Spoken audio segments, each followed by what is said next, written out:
So, outside of a fully refundable ticket, there are 5 other ways that you can get a refund from the airlines. The first being a canceled flight.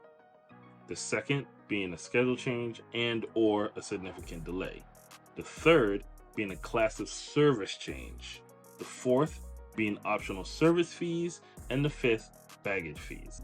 As far as a canceled flight, if the airline, for any reason at all, cancels a flight, you're entitled to a refund if you choose not to travel. Schedule change and or significant delay. Now, this is one of those situations where it seems pretty cut and dry, but then when you look into it more, it really isn't. Let me explain.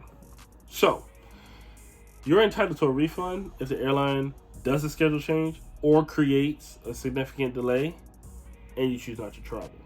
Now, here it goes. However, the DOT has never specifically defined what constitutes a significant delay. Now, your refund is determined on many factors, including the length of the delay, the length of your flight, and your particular circumstances.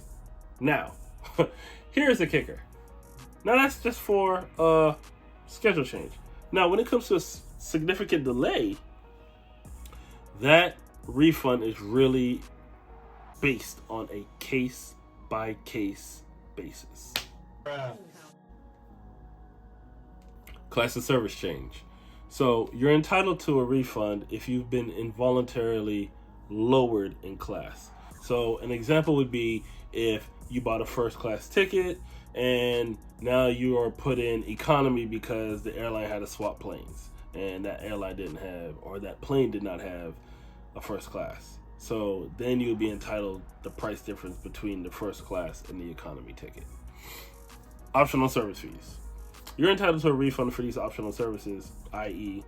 baggage fees, seat upgrades, in-flight Wi-Fi, if you could not experience them due to a flight delay, flight cancellation, schedule change, or you just weren't allowed to board the plane. Sidebar. If you went on a plane, i.e. and the Wi-Fi doesn't work, just go ahead and let the airline know. They should be able to take care of you. Baggage fees. You're entitled to a refund for your baggage fee if the airline happens to lose your luggage. Pretty straightforward on that aspect. Sidebar. Airlines may have a different policy when it comes to declaring something lost. So most airlines will declare your baggage lost between 5 and 14 days, but this can vary from airline to airline. Fully refundable ticket.